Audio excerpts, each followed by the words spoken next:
get started. I'm very happy to have Richard Nally from Cornell who will tell us about evidence for KKLT distributed vacuum.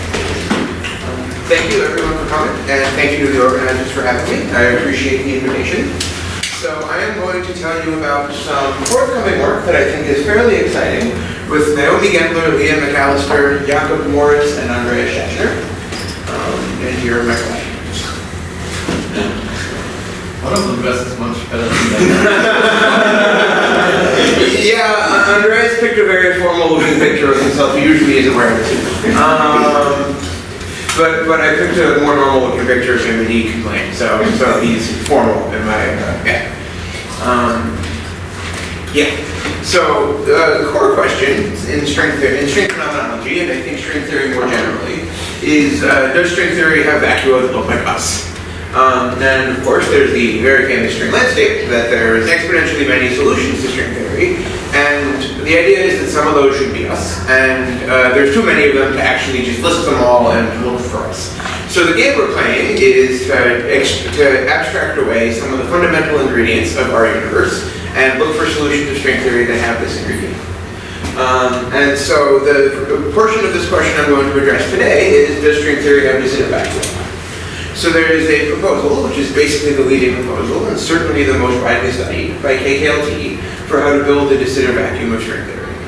And it's a two-step process. The first step is you start with something supersymmetric but anti-de Sitter, and then you break supersymmetry and hopefully get out a de Sitter. And so in this talk, I'm going to present progress towards building a KKLT de Sitter vacuum. And in particular, I'm going to present the first concrete realization of both steps. I'm going to present the first construction of the supersymmetric starting point for KKLT, and then I'll argue that sometimes you can actually do, in these examples, the second step and break supersymmetry to get it. Nobody has done this before, nobody has truthfully ever really tried, but we're the first ones who have concrete examples of what we think could be de Sitter vacuum. So the basic context of today's work is type 2B string theory. So 2B string theory is a 10-dimensional supersymmetric theory of quantum gravity. And we in this room have 4 dimensions, not 10. So we can look for compact product manifolds of 4 big dimensions and 6 compact dimensions. And we pick the compact dimensions to be Calabi-Yau threefolds, which are Ricci flat Kähler manifolds. So if you compactify in a Calabi-Yau, you get a 4D effective theory, which is supersymmetric. And each choice of Calabi-Yau gives you a 4-dimensional theory of n equals 2 supergravity as your effective theory. And the exact field content of your effective theory is determined by the topology of the Calabi-Yau unit. So Calabi-Yaus have 2 Betty numbers, basically. They're H11 and H21, and those determine what fields you have to play around with in 4 dimensions. But there is a little bit of a problem, which is that in general, these compactifications have hundreds of scalar fields floating around, massless scalar fields. And so we don't have those. So to make contact with the real world, we need to stabilize our moduli. We need to do something to induce an effective potential for these hundreds of scalar fields so that we can make them sit in a minimum and gain a mass. So there's 3 types of moduli, which I've illustrated here in the simplest example of a Calabi-Yau, a torus. So the first one is complex structure, the shape, and for the torus, this is the familiar keyhole region. And then there's Kähler moduli, which control the size. So as the donut gets bigger or smaller, that's exploring Kähler moduli space. And finally, there's a third type of modulus, which is called the axiodilaton, and it's the string coupling. So the string coupling is a scalar field in string theory, and spiritually you should think of it as another complex structure modulus. And these are the 4 moduli, and what we're going to do today is try to stabilize these in an interesting way. So you said 4 moduli, or is it 3? There's 3 types of moduli. Sorry, did I say 4? I said 4. Oh, sorry, there's 3 types of moduli. Complex, Kähler, and axiodilaton. Yes. Okay, so we need to stabilize hundreds of scalar fields. And so the way we do that is we add fluxes for our gauge fields in 10 dimensions. So what this does is it breaks your 4-dimensional n equals 2 supersymmetry down to 4D n equals 1. And the other thing it does is it induces a potential for your scalar fields. So these potentials can have minima. You can stabilize your moduli by making them sit in a minimum. And then in terms of this potential, the question of the landscape becomes, of the potentials you can realize in string theory, what types of minima can they have? Okay. So the scalar potential, the potential for these moduli fields is built out of two auxiliary objects, the superpotential and the Kähler potential. And both of these guys in general depend on all of your moduli. So the simplest way you can stabilize these is to do what's called a supersymmetric flux compactification, where you set an appropriate covariant derivative of the superpotential equal to 0. And I say these are simple, but they're really not. The first examples of supersymmetric flux vacua with all moduli stabilized in a full Calabi-Yau context were created 2 years ago. So for this, that's been an open problem for pretty close to 30 years at this point, and it was just done recently. And so if that's how hard it is to make a supersymmetric vacuum, then we have a problem. Because to get de Sitter, you need to break supersymmetry. So if making supersymmetric things is hard, making non-supersymmetric things is even harder, but that's what we're going to do today. So KKLT, their proposal for how to get de Sitter was to break supersymmetry by adding antibranes.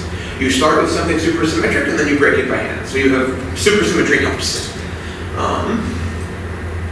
And so more precisely what they tell you to do is they tell you to start with the supersymmetric anti-de Sitter vacuum with all moduli stabilized.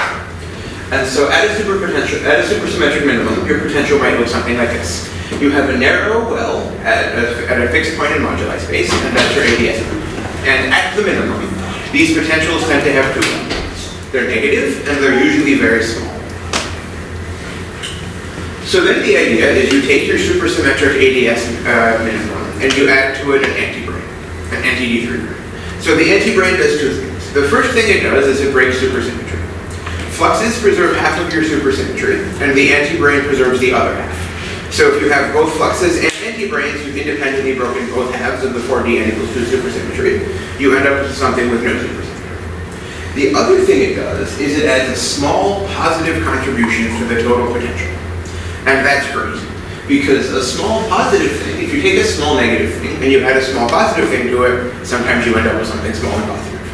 And in particular, depending on the relative size of the potential you started with, an ADS space, and the potential of the antibrane that you add, you can get 3 different possible outcomes. It might be a little, let's see, can you be a little bit more concrete? Just for example, when you say that B is much less than 1, I assume compared to in units of the string scale? Units of empirical. Line scale, and what controls that parametric smallness? Yeah, so I will explain momentarily what it is, but yeah, at a supersymmetric minimum, W has a VEV, and it's the VEV of W at the minimum. So I set the derivatives of W to be 0 without also setting W to be 0, and then the ADS scale is set by the value of W at the minimum. And sure, but I mean, there's some smaller large number you need to put in to get a smaller large number. It's not just. Well, you scan over fluxes, and the scan over fluxes is what lets you do it. Good. So the fluxes are, it's somehow related to the flux. Yeah, it's all related to the fluxes we plug in. And then since you said this was the 21 supersymmetric ADS vector, is that specifically for 3+1? Yeah, specifically for 3+1. And then you're requiring that the compact dimensions are small compared to the ADS radius? Yeah, it's manifest scale separation and all moduli stabilized supersymmetric ADS. KKLT all moduli are not stabilized properly. One of them is like gravity. Yeah. That's parametrically small. Yeah. So we're still going to be in that regime of KKLT. So it's not very, because you said that super hyperstrong recovery except for this. Well, yeah. In minus. Yeah. I mean, we do really stabilize all of our moduli explicitly, but one of them is always isomorphic. Yeah. And once I introduce the actual vacuum, I'll be pretty concrete about what limits I'm taking and what I'm assuming to be small. So it's pretty much the same as KKLT. The only thing you said is kind of like super explicitly in a sense, like not genericity argument and so on. Yeah. It's super explicit in that I have a Calabi-Yau, I have a choice of fluxes, I have a point in moduli space. But the scenario is the same. The scenario is exactly the same. Yeah. It's exactly what KKLT told us to do, we did. To an order of approximation that I will be very clear about when we get there. So the diatom mass is the gravity of the city of the square. Okay. Okay. So you take the ADS minimum and you perturb it by adding the positive potential of an antibrane. And then you can land up in one of three different types of vacuum. First, if the contribution from the antibrane, positive, is smaller than the potential of ADS, negative, you end up with a non-supersymmetric ADS vacuum. I've added less positive energy than I had negative energy, so the vacuum energy is still zero, but I've broken supersymmetry by adding the antibrane. On the other hand, if the potential of the antibrane is much bigger than the energy of the ADS you started with, it can totally erase the minimum, and then you just end up with a clear runaway. But if you tune your parameters just right, and the contribution of the antibrane is bigger than the contribution of the ADS, but not so much bigger that it wipes out the minimum, you can end up with a de Sitter vacuum. And again, the idea is very simple, that if you add something small and negative and small and positive, sometimes you end up with something small and positive. But actually doing it is quite complicated. And so what we're going to do today is we're going to present 9 vacua for which, to a certain order in information theory, you can do this. Yeah. Okay. But the problem is that in general, if you just throw an antibrane into ADS space, the potential of the antibrane is much bigger than the vacuum energy of the ADS you started with. And the reason why is that the ADS is derived from the effective field theory. So the size of its vacuum energy is controlled by the scale of the EFT. On the other hand, the antibrane is just an object in string theory, so its potential is set by the string scale. So the potential of the antibrane is always much bigger than the contribution of ADS. Unless you have engineered a scenario where you can exponentially redshift the potential of the antibrane.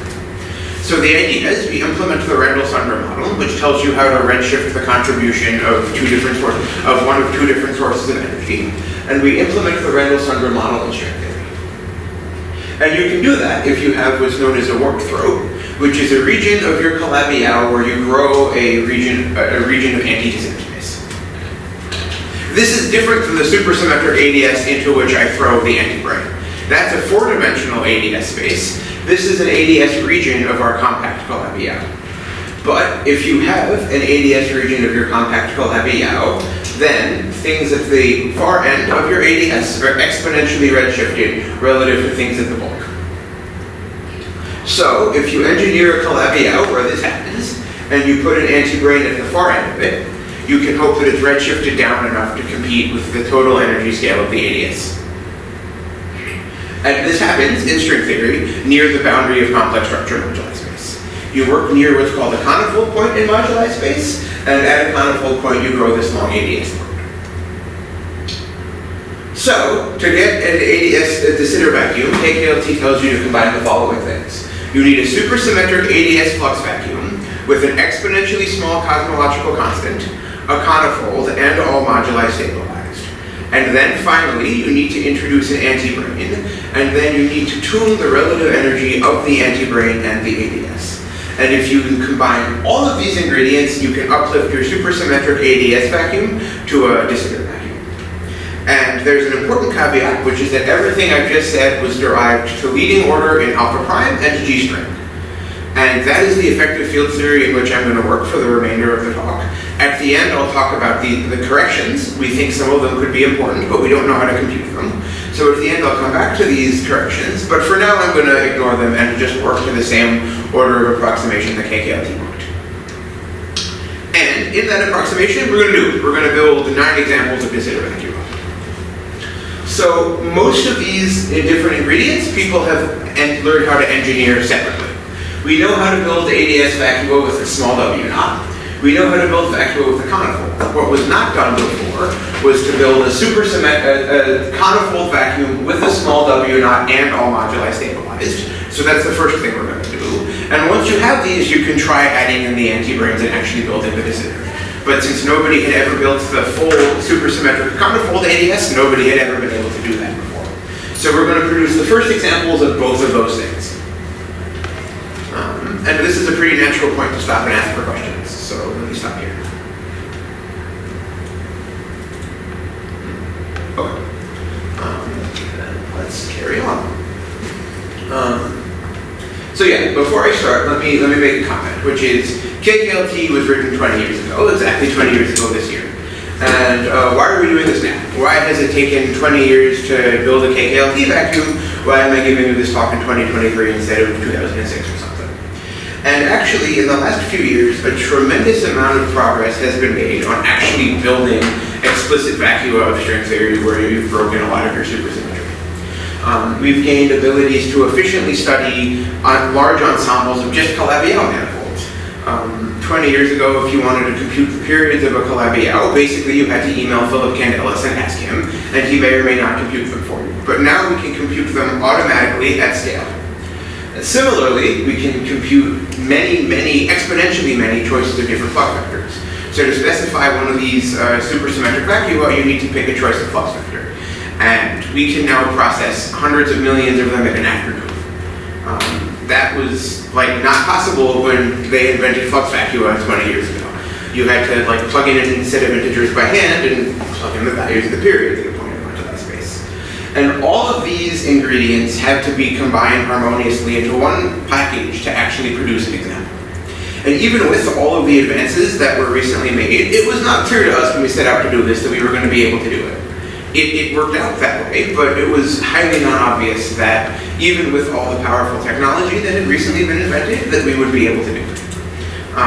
So it's in some sense a fortuitous happenstance that it happened, and it's also pretty clear why it couldn't have happened 20 years ago.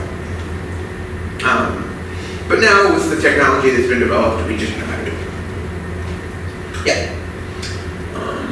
Okay. So let me say a few words about the starting point. Can I ask, is this technology, is that mostly that people just found better ways of analyzing these problems, or is it just computers are faster? A little bit of both. So there's definitely some amount of just we've got written faster and faster code. Especially, yeah, there is some amount of that. So let me start from the top. Computing topological data of Calabi-Yaus, that actually came from working directly with mathematicians. So for a certain class of Calabi-Yaus, they came up with this slick way of computing things like intersection numbers in Chern classes by relating it to an easier problem. So that it ended up being a very large speed up in how you compute them, but it wasn't just writing the code better, it was actual conceptual insight. GB invariance, okay. There was a paper 25 years ago called HEP-QIS, which told you how to compute GB invariance in principle. So what happened was they implemented HEP-QIS as an algorithm. So that was how they got the periods of the Calabi-Yau able to be put on a laptop instead of computing them by hand. Processing flux vectors, two things happened. The first one was this structure called a PFE was invented. So actually all of the fluxes we're going to use are invisible to Dinette-Douglas type analyses. They're totally invisible in the continuous flux approximation. But there is a special structure of fluxes that actually let you engineer exponentially small values of W. That's what I meant when I said it's all about the fluxes. So those were invented a couple years ago, and actually making them was very slow. We came up with a way to produce many of these choices of flux vectors at scale.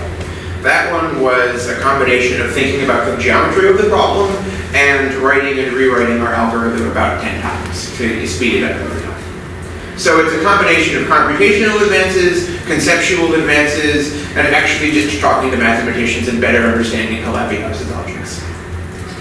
The small variable value is essentially kind of translation, right? It's the same as before, right? Yeah. So the superpotential itself admits an expansion in a polynomial part and an exponential part.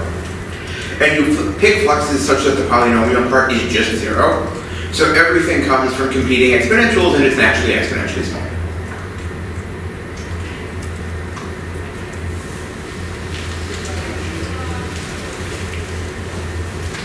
Okay. So let's actually build some. And so when I say actually build a Calabi flux vacuum, what I mean is pick a Calabi-Yau, pick fluxes, pick a point in moduli space, and put all of them together. So the first thing you need to do is you need to pick a Calabi-Yau. So we're going to work with a class of Calabi-Yaus called toric hypersurface Calabi-Yaus. And the reason why, there's nothing special about these. There is some number of Calabi-Yau manifolds in the world, and these are just the ones that are the easiest to work with concretely. They're not the best Calabi-Yaus, they're not the ones that are somehow closest to meeting the descriptions of our world, They're the ones where we know all of the information. And I should mention, so these toric hypersurface calabi-hours, they come in a big list called the Kreuzer-Straka list. And so what we do is we just scan over things in the Kreuzer-Straka list, and frequently you find the same flux vacuum hundreds of times. And the reason why is sometimes the same calabi-hour is on this list 100 times. So what we did is we went through the list and we removed redundancies in the list and found how many guys are actually on, how many different calabi-hours there actually are of toric hypersurface type in the regime where we can compete with them. So that was a fun paper that came out, and it really is helpful for doing searches like this. That's sort of another way in which advances aren't just computational, they're more like conceptual. So calabi-hours have two Hodge numbers, H11 and H21. And so we're going to work with H21 no bigger than 8, but we need H11 plus H21 to be big. So we're going to have one of our Hodge numbers is always going to be in the order of a couple hundreds. But it's not enough to pick a calabi-hour. To introduce fluxes, you need what's called an oriented fold. And to have a long ADS throat so you can do redshifting, you need a conifold curve. So all told, we found 262 choices of calabi-hour, oriented fold, conifold. And from these 262 choices, we found hundreds of millions of, about 100 million supersymmetric things and 9 dissingers. Okay, so now I should tell you how to actually stabilize the moduli. So you have the potential for your scalars that's built out of the superpotential and the Kähler potential. And here are their forms.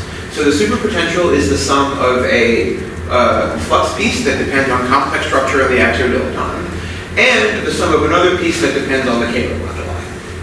And then there's the Kähler potential, and so this is the exact superpotential. There are no further terms in the superpotential, there's no quantum corrections, there's nothing. This is just a superpotential. The Kähler potential has lots of corrections. We don't understand these corrections, they're actively unknown. So the first approximation that we're going to make is we're going to neglect all G-string corrections to the Kähler potential. Nobody knows what they are, we can't compute them. We can try to approximate them and model them, but we don't know what they are, so we're going to neglect them. And so to pick, to actually specify one of these things, you need to choose what's called flux vectors. And once you have flux vectors, you've picked out W flux, the part of the superpotential that depends on the complex and Kähler moduli.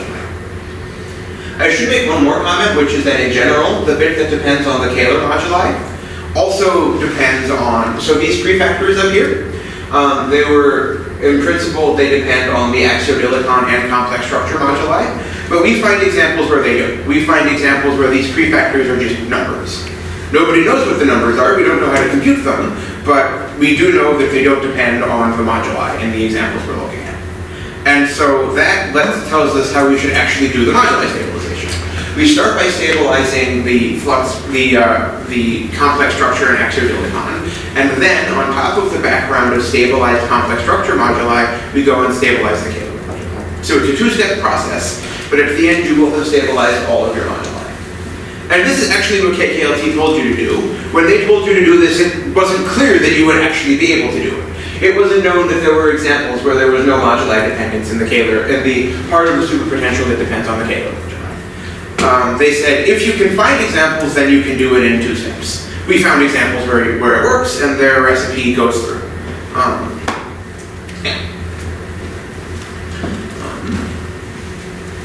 Okay. So now we need to stabilize our complex structure moduli in a way that gets a conifold. So our complex structure moduli parameterizes space, called, admittedly enough, complex structure moduli space. And the idea is you expand the superpotential near the wall of moduli space where you get a conifold. So you can series expand it in a bit that diverges on the wall and a bit that's smooth on the wall. And what we do is we use the piece that diverges to stabilize the modulus that parameterizes the size of the curve. And then we use the remaining bit, the bit that's smooth along this wall, to parameterize the rest of the complex structure moduli. So I've broken moduli stabilization into 2 steps, one for complex structure moduli and another one for Kähler moduli. And then the complex structure moduli stabilization itself is also a 2-step process. One for the one that controls the length of the ADS throat, and one for everything else.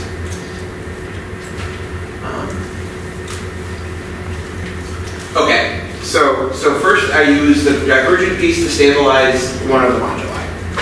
Then everything else also emits a series expansion. It emits a series expansion that has a polynomial piece and an exponentially suppressed piece. And we look for fluxes where the polynomial piece vanishes.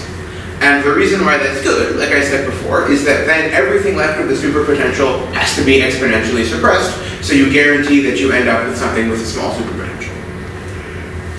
And I don't want to belabor this point because by now these calculations are fairly routine, but there are special choices of fluxes where you can do all of this, where you can stabilize the conifold curve with a conifold modulus, and then you can stabilize the bulk moduli without a perturbative piece. So Rich, what is Z here? It's like the complex moduli? So Z are the complex structure moduli, and tau is the And actual. when you say you're expanding series expansion in them, what's the point you're expanding around? Right, good question. So I'm expanding around, so I look for, so there's a couple different types of limiting regions in complex structure moduli space. The first one is what's called large complex structure. And at large complex structure, you have a known series expansion for W that was worked out in the original papers on mirror symmetry. What geometrically, how should I think of large complex structure? Like the equivalent of tau goes to infinity for tau? It's exactly the equivalent of tau goes to infinity. So it's what the ratios of different lengths of cycles blowing up? Exactly. There's one period that you normalize everything in terms of one period that diverges, and then you compute things, series expansions that. Then you look for an overlap of this asymptotic region with another type of asymptotic region where you have a curve that shrinks, the conifold. So you need to be at the overlap of two asymptotic regions in moduli space, and that's where you do your series expansion.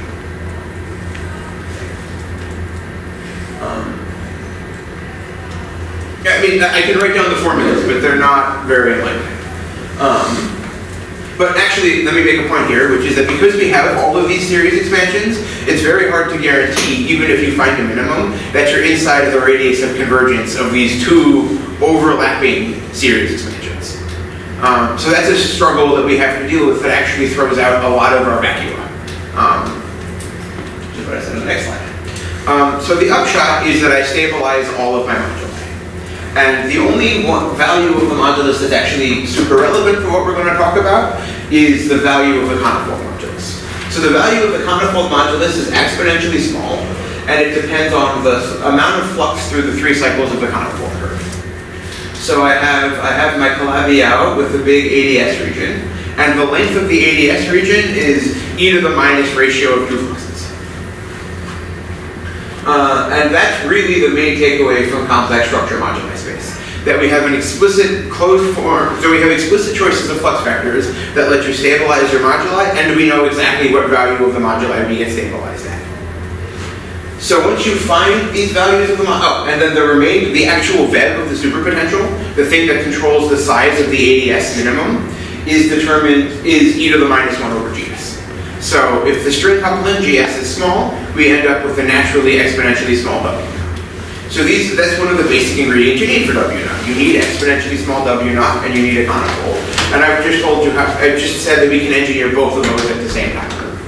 Subject to the important caveat that you need to end up inside the radius of convergence of all of these series expansions. Can you go back one? Yeah. Suppose you have, so what we want to standardize at this point? Z. Z and tau. You want to stabilize, so you want to stabilize Z and tau. Z and tau. So suppose you have n of those things, and then dw equal to 0 is an n equation.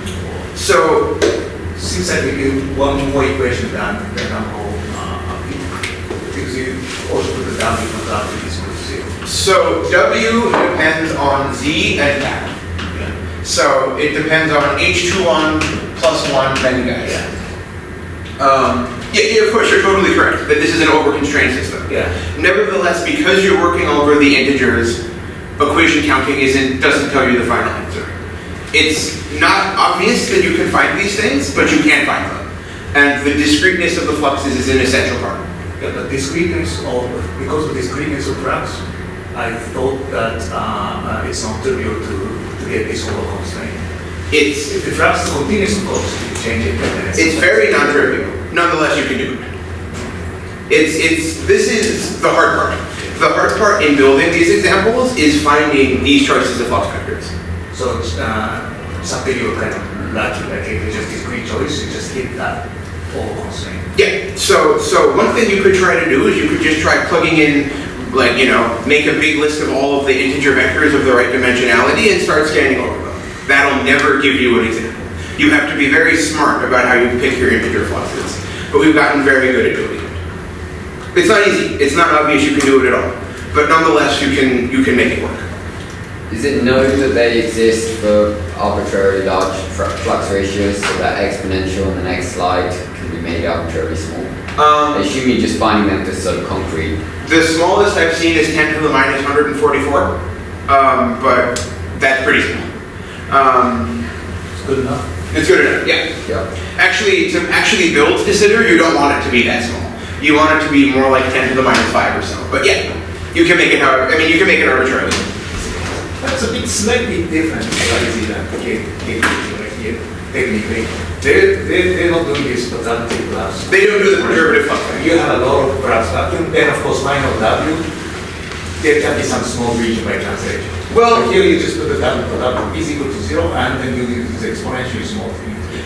Maybe equivalent. So KKLT doesn't tell you how you engineer the exponentially small W. They just say, assume you can find one. Yes. So, okay, I suppose I agree that this isn't exactly what they said, but it is an implementation of what they said.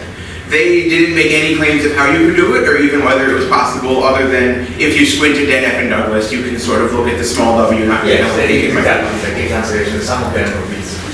Yeah. You're getting a pseudo exponential. Yeah. It seems to be not really just accidental translation. It's no, there's no accidents here. This is built in by it. Yeah. So that's slightly different. So some papers in the field call it the PFV modified KKLT. The reason why I say it's what KKLT said is because KKLT just basically skipped this thing. They just said, assume you've done it. Nobody knew how to do it, but now we do know how to do it in an algorithmic way. Having done this doesn't complicate much of the remainder of the analysis. If you do this and you get lucky enough to end up inside the radius of convergence, then you're done. It hasn't added in any extra complications.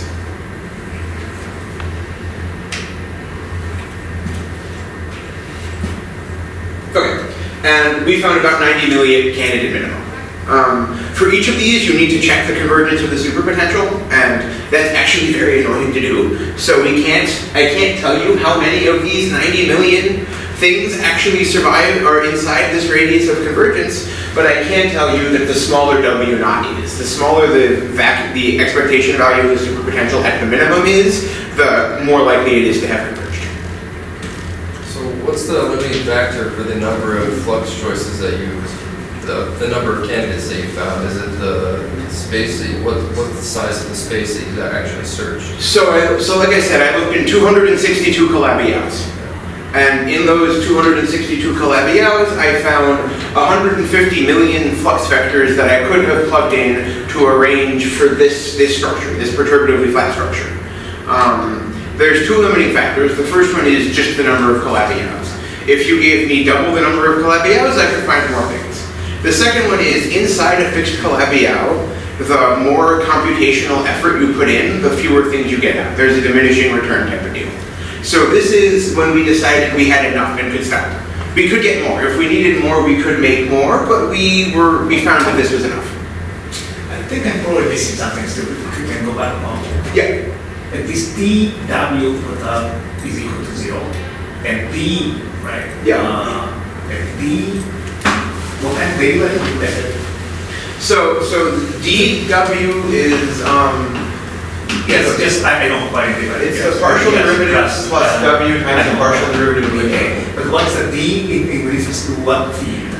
So you all h21 2 plus 1? Yeah. All of them? All of them? Yeah. Okay, so this equation is h2 plus 1 equation. Yes. Yeah, and then also the w product is equal to 0 is one more equation. Yes. So you have h2 plus 2 equations. Yes. For h2 plus 1 variable. Absolutely. And you have to solve this one. Yep. But why this much the fraction is passing? Like if you go to the next page and you dry, like a 150 million, and then 87 is like quarter fraction Yeah. satisfy. So all 150 million of these satisfy W equals 0. W perturbative equals 0. Okay, so after doing this all constant system, you find that. Yeah. Okay, and then what's the first number? The first number is, so subject to having solved W perturbative equals 0, you still need to solve D W perturbative equals 0. And that happens about 50% of the time. So this number is just the extra constraint W per equals 0. This number is on top of that D W equals 0. You mean DW non-perturbative? It's DW non-perturbative. Yeah, sorry, good point, Jeff, thank you. Yeah. Okay. So this right number is after you did the previous one? Yes, yeah. Sorry, question number. Yes, so how are you actually doing minimization? So you have some potential with hundreds of input parameters? So first I'm studying the potential for the complex structure moduli. So I've got order 1, like an order 1 number of input potentials, like 5 or something. Oh, input parameters. Sorry, let me You said an order 1 number of input parameters? As a number 1, so once you've picked up the fluxes, you have a potential. The potential here depends on H21 plus 1 many things, which is strictly less than 9 in all of our examples. So here it's not too hard to solve. Later we're going to have to numerically extremize a potential of 200 variables. Yeah. And that one is a little bit thornier, but it's, I mean, conceptually straightforward. It's like literally Newton's method. It's just slow. Okay. Are you using some differential evolution? We're using Newton's method. Newton's method? Yeah. One obvious route to improve our technology is to like do something smarter in that step, but that's not our limiting step. Our limiting step is the choice of flux vectors.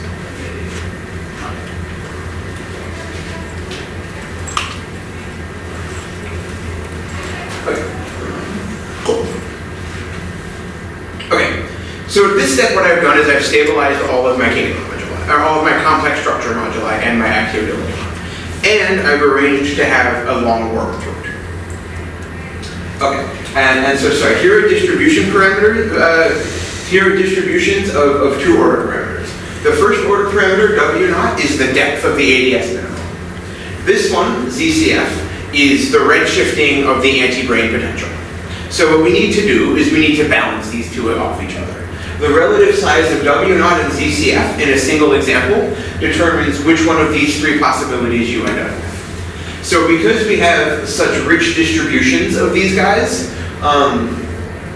that's why you have a hope of having half de Sitter space.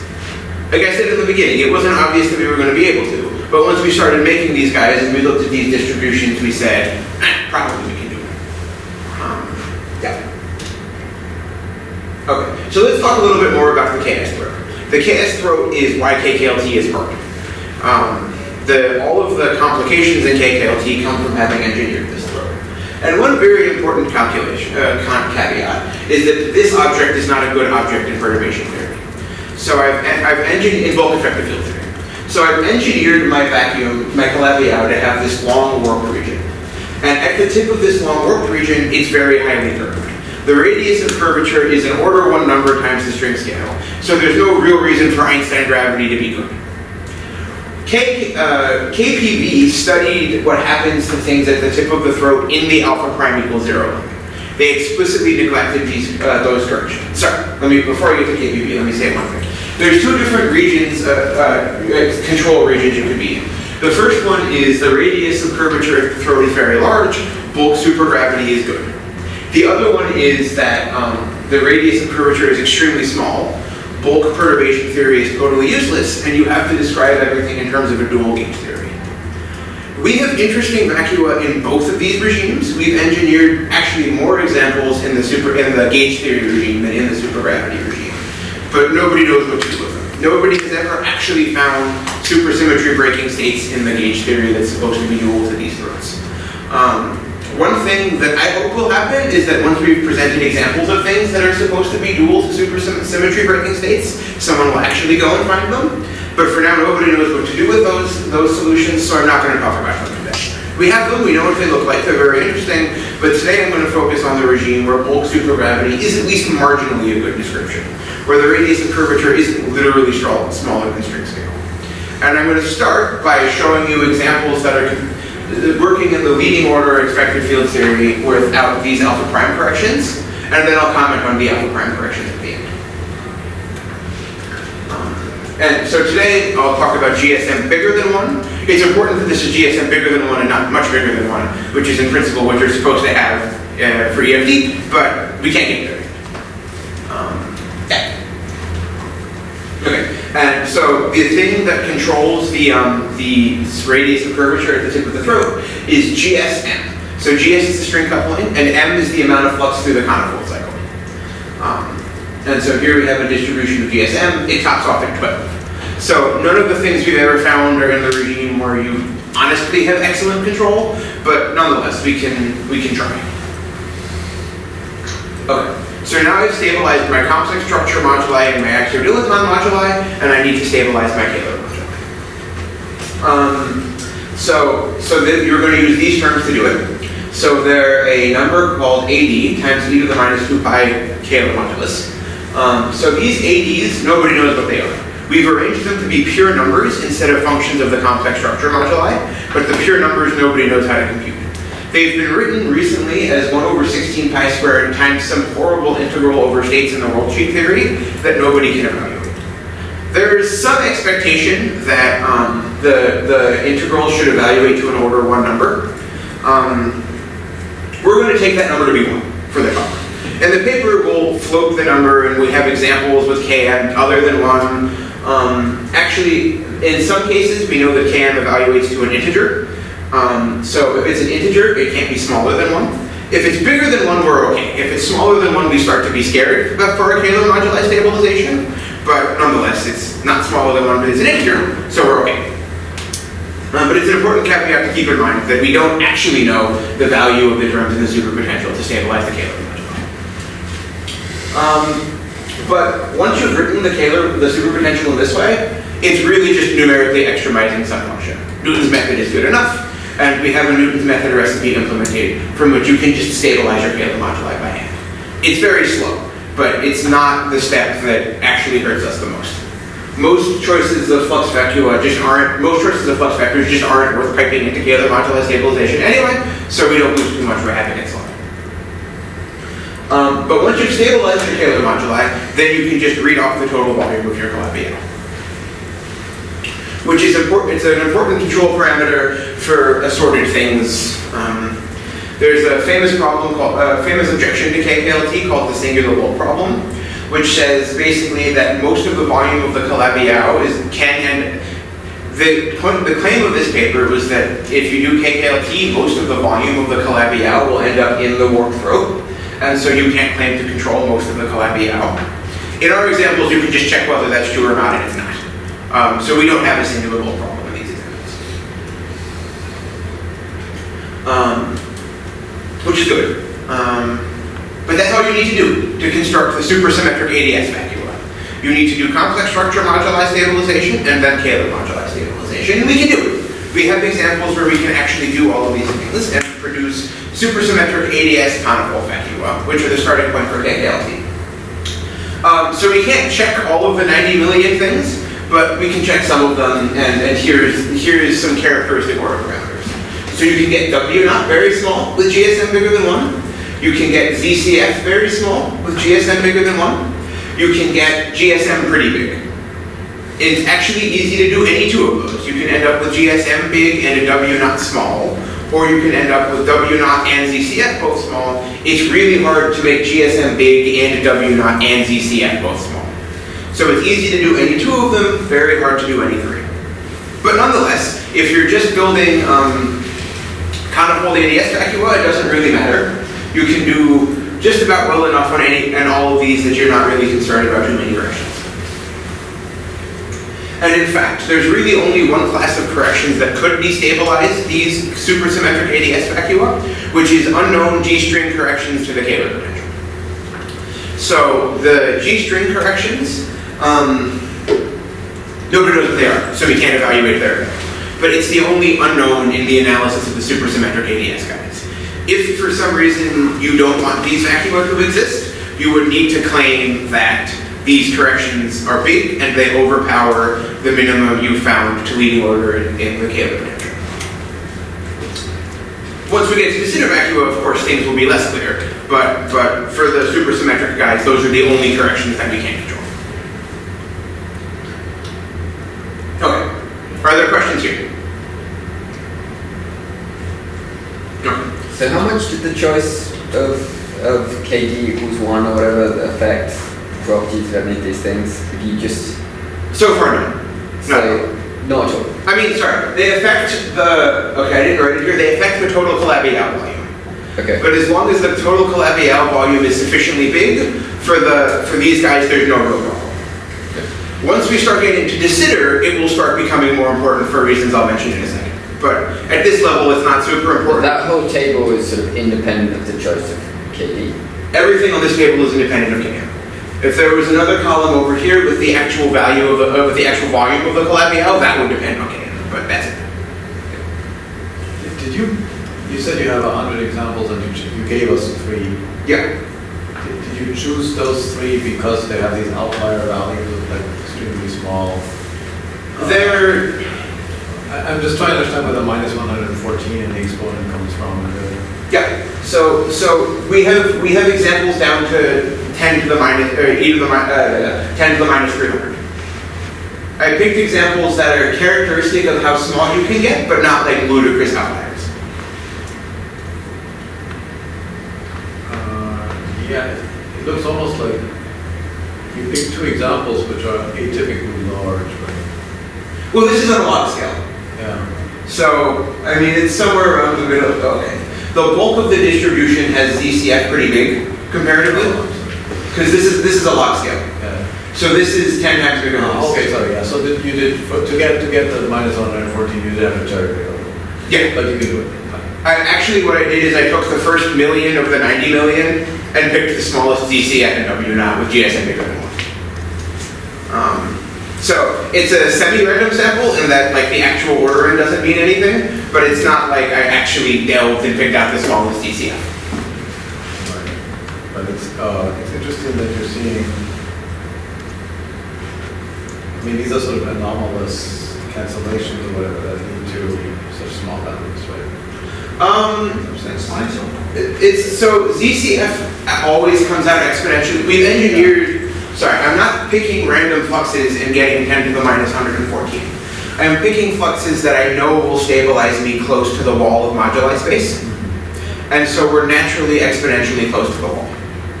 So a choice of 114 is like a choice of order 10 units of flux through the cycle. So you get out an exponentially small thing from picking something polynomially large. But by making a smart choice.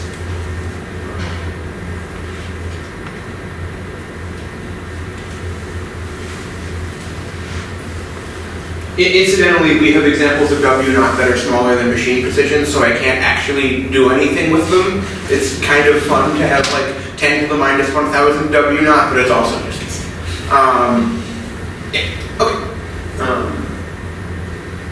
So far, everything I've done has been supersymmetric. And actually, when we started this project, what we set out to do was just the supersymmetric stuff. We had no real expectation that we would be able to break supersymmetry and get de Sitter, but we were sufficiently successful at the supersymmetric bit that we said, let's take a stab at it. Sorry, this isn't the slide I wanted to do. Yeah, okay, this is the slide I wanted to do. So now let's start talking about supersymmetry broken things, which I think are more exciting.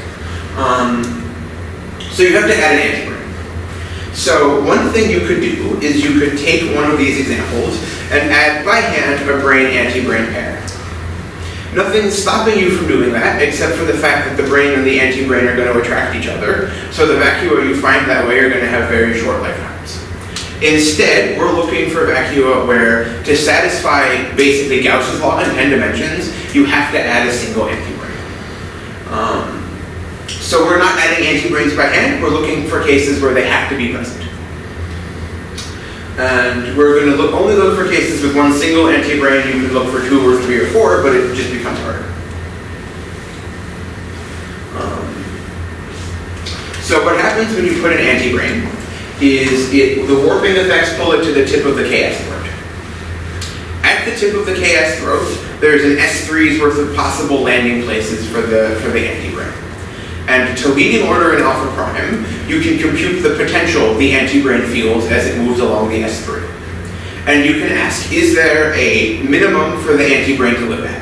If the antibrain potential has a minimum, it lives there, and it just adds a positive contribution to the total energy. So KPV did this analysis in 2001, and they found that as long as you have at least 12 units of flux along the conifold cycle, there is a metastable minimum. There is a place where the antibrain can live and can uplift you. So why is it an S3, the tip of the throat? So just trying to work through the dimensions. So the Calabi-Yau is 6-dimensional, the conifold is like codimension. The conifold would be codimension 2, right? Yeah, so there's an S3 and an S2, and the S2 shrinks and the S3 doesn't. Yeah, okay. This is the warped resolved conifold. Okay, sure. Yeah. So this is a point in one dimension of the Calabi-Yau, so I've got 5 other dimensions. If you look at the local geometry, it's S2 times S3, where the S2 has shrunk. So what's left is an S3's worth of positions.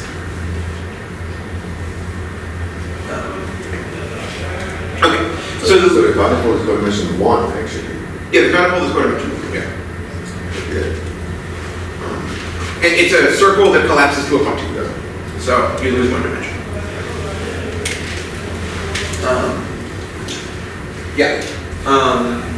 Okay. So we want to look for vacua,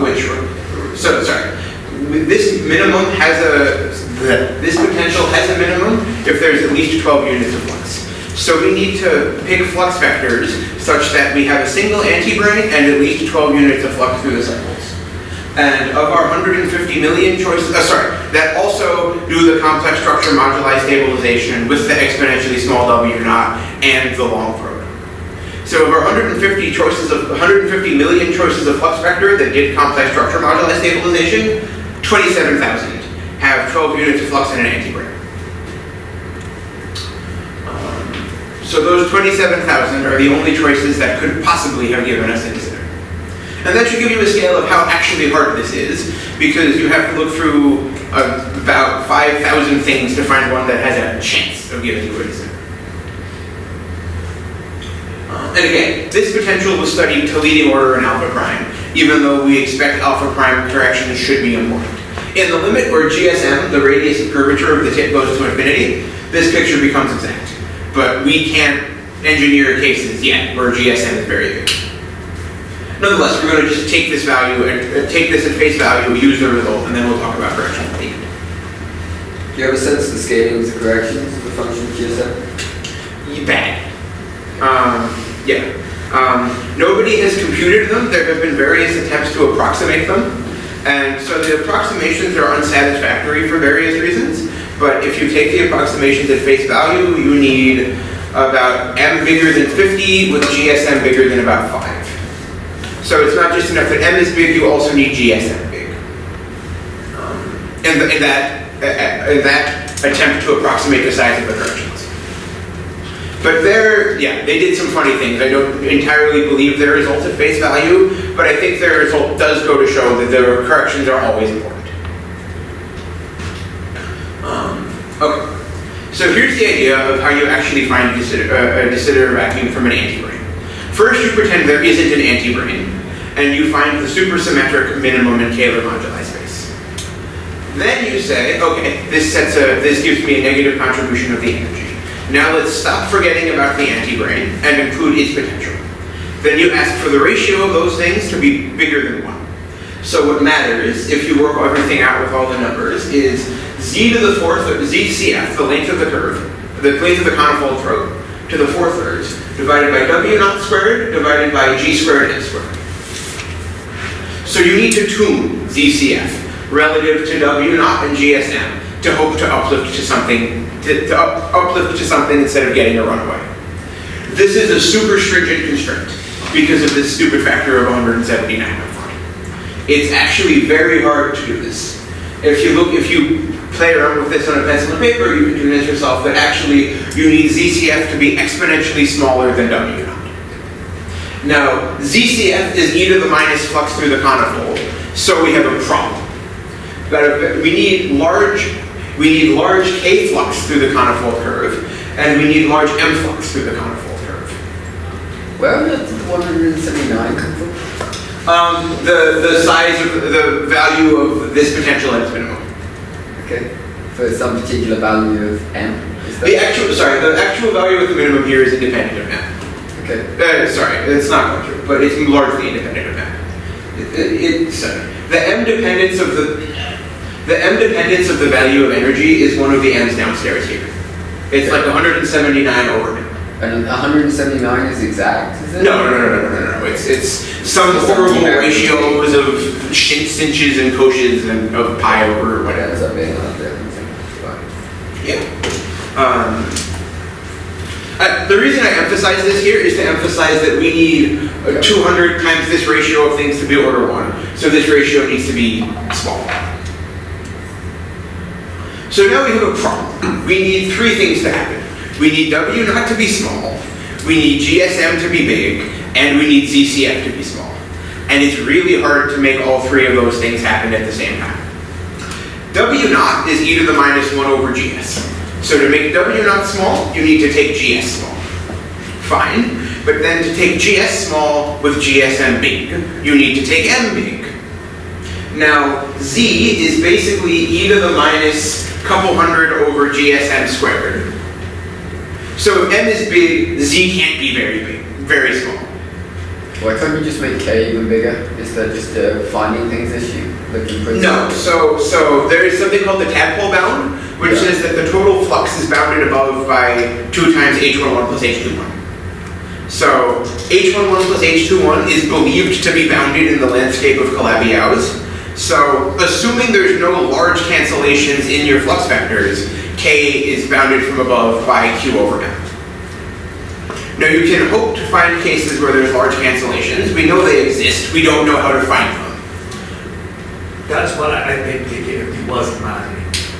So KKLT was imagining something like that for tuning Z and W naught at fixed W naught.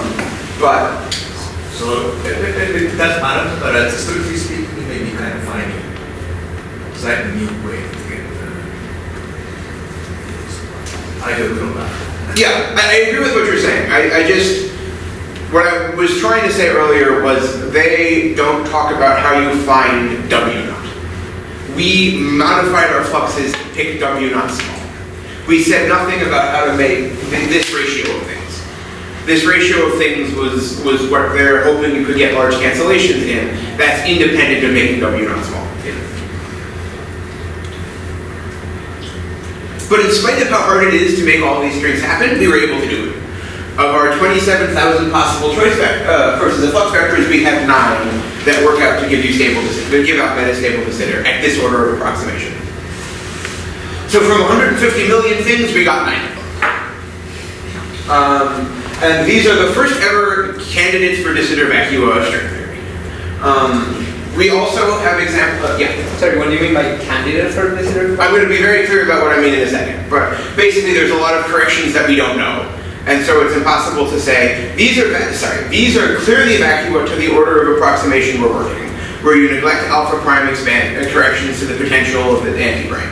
We don't know what those potential corrections are, so we can't say whether they're real Vacua or not to all orders in alpha prime. That's what I mean by candidate. Probably the GSM, right? GSM is just still kind of GSM B, 1. Yeah, right. So these all have GSM like 1 to 2, and ideally we'd have something more like 10. Yeah. Then it would be safer. Yeah. This correction could be 4 pi over GSM, then GSM is 1. Yeah, exactly. So that's why we call these candidates. We think those corrections are important, but we don't know what they are. Sorry, if you answer that later, feel free to not answer. But so this number that you get, which is basically 1 over 50 million of de Sitter Vacua to Vacua that you're looking at. Yeah. Do you expect that to be a generic number in the string landscape?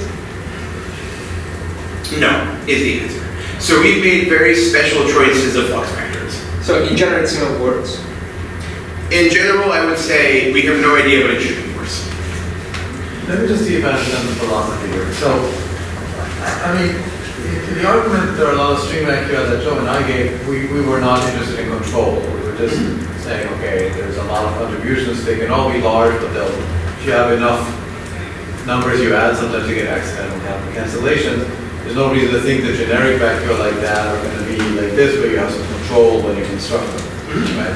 So here, you're really constraining what kind of vacuum you can possibly consider by wanting to be able to control them in a certain approximation. Correct. Okay. But then you actually still don't really control them. That's another step because you really need to actually get them or to them something. So, I mean, there's still corrections where you have no reason to believe that they're small enough to not destroy the sector, right? So you can, in this construction, you can also get things without a KS throat. If you don't have a KS throat, you don't have to worry about GSM effects. Even if you just don't have an anti-brain down your KS throat, you don't need to worry about GSM effects. GSM is... Are you claiming to have other than... But these are not what you listed here. No, for these guys, you do need GSM bait to control them. Right. And you're saying there are other consider back here? No, those are not considered. You have ADS back. Yeah, you have ADS. And there, we think they're under very good control. The only possible source of deviations from control are quantum corrections to the Kähler potential. And they're non-supersymmetric. Those are, well, sorry. So whenever you have something non-supersymmetric, the only way we know how to break supersymmetry in an actual example is to do KPV and insert an anti-brain at the end of the KS. So for non-supersymmetric, ADS and DS doesn't matter. You have it doesn't really matter. control. Yeah. So does that mean we're still stuck with having? Well, I know at lunch today you mentioned some directions you're exploring where you actually really want to get more control than that. Is that going to get you to the point where we can really say this is a non-supersymmetric vacuum in string theory and completely controlled argument that the subleading corrections are in fact smaller? So if we had one of those, again, the situation would be that the only corrections we don't know are quantum corrections to the Kähler potential. So those... We don't. Yeah, we don't. Currently, the only way we have of breaking supersymmetry is with anti-brains, and once you introduce anti-brains, you open a can of worms. What Raphael was referring to is we have some other ongoing work where we're trying to break supersymmetry without anti-brains. I'm not talking about those because they don't work yet. But if they worked, there wouldn't be any anti-brains, there wouldn't be any GSM corrections, there wouldn't be alpha prime corrections to KPV because you wouldn't be doing KPV. The only thing you would then have to worry about is GS corrections to the Kähler potential. And that's why we like those. That's why we actually started off to find those instead of setting out to find KKLT. We can't find them yet. They're hard. There's a conservation of misery at work where you can either not have KPV and then nothing works, or you can have KPV and then you're stuck with dealing with KPV. There's this unfortunate fact of life that the universe seems to not be supersymmetric, and that just makes everyone's life miserable. Life would be so much better if we were just exactly supersymmetric. Unfortunately, the experimentalists seem pretty convinced that we're not, so we're stuck dealing with breaking supersymmetry. But yeah. Is it GSM has to be always like a still order one, even if you don't have a dosing curve, but it's way under. So if it's ADS. So yeah, if it's ADS, it's actually in some sense even worse. It's even worse. Yeah. So the thing that controls the ratio of the anti-brain contribution to the ADS contribution is Z. So if you want, you have to make it even smaller. You have to make it even smaller, and then the smaller Z gets, the harder it is, the even harder it is to get big GSM. So ADS is actually slightly worse from a GSM perspective. Not that much, but slightly. I mean, we don't even know how to get an atomic nucleus out of QCD, right? It's really hard, right? Solutions are often extremely complicated. Yes. Yeah. So I mean, while it would be amazing if you could find some in some corner that you have actual control over, And That'd be truly stunning. Yeah, but that was the philosophy, but because of Berkeley and Vacua companies, that makes sense, right? Without that, we don't need to do it. Okay, so let me make two statements. It's very clearly true that if that paper had never been written, this paper would never be written. on the other hand, sorry, I'm not officially supposed to say that, but it's just kind of true. Like, you can look at the historical record. Liam didn't start writing these papers about actually building string Vacua until right after that paper came out. On the other hand, I think it's generically true that building approximations to real string Vacua is an important step to fleshing out the string landscape. To taking, Buso-Polchinski and seeing where we actually live in the landscape. Well, I guess what I'm trying to argue against is the same way that I don't think the validity of QCD is in question because we don't know how to compute plutonium. Let alone, we believe in the standard model, which probably governs the behavior of zebras, but we don't know how to connect the two things, right? Yeah. It's not something we necessarily need to do. And it's something that's amazing to the extent that we can sometimes, do some special cases or some limiting cases, and that's great. So I think it's very important. But I think it shouldn't be confused with the sort of litmus test of whether the landscape makes sense. No. I don't think that we're saying whether the landscape makes sense. We're trying to see what exactly what are the qualitatively different branches of the landscape that we can argue for the existence of.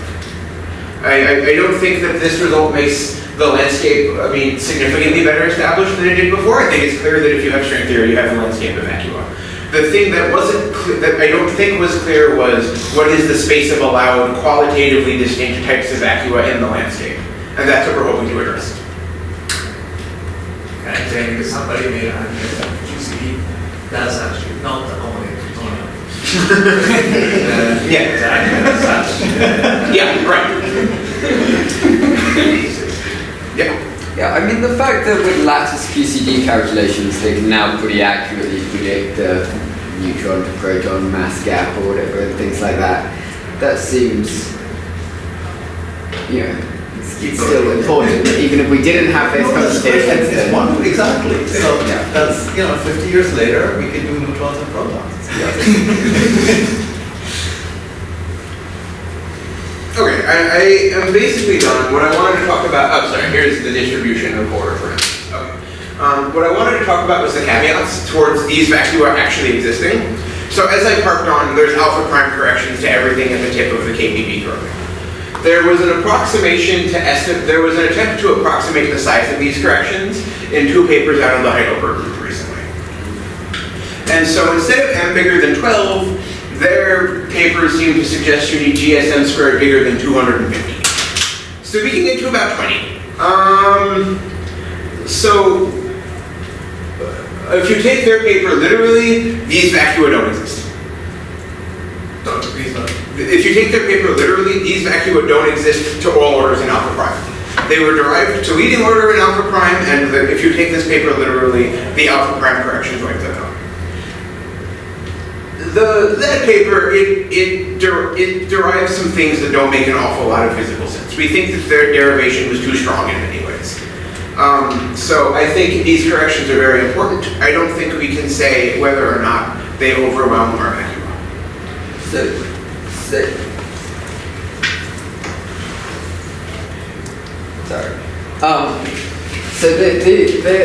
This argument is meant to be really rigorous argument that below that bound there just can't be a solution, or it's an argument that the solution is only under control above that bound? That. Okay, so when you say it means your vacuum are true, you just mean it means your vacuum are out of control. Well, it means that there is no controlled minimum in the right region of space. But the place where the minimum would be is not one where their expansion is under control. So it's not clear to me how trustworthy their expansion is. What actually happens is, so this is what the KPV potential looks like. It's finite at both ends of the S3. Yep. And so their potential diverges at both ends of the S3 instead. And so these divergences complicate the existence of minima, but they're not there. They're not physical divergences. If you just throw in one antibrain, it doesn't have negative infinity potential energy, which is what their calculation taking very literally would say. So that's why I personally find it hard to take their results literally true. I think they're a good estimate of the scale of these corrections, and the scale of these corrections is comparable to the scale of the unperturbed correction around the equator of the sphere. That, I think, is an important takeaway of this paper. I don't think their analysis of the shape of the effective potential is meaningful, because it's not a consistent starting point. But one could have imagined a different branch of the multiversal wave function on string theory vacua, where these corrections are just always small because of like a 1 over 2 pi to the 6th or something. So then it didn't matter what GSM was, and you could just happily use the KPV result. That's not what happened. And I think that's the important takeaway of this paper, that you do need to be wary of these corrections, not the literal numerical bound they impose.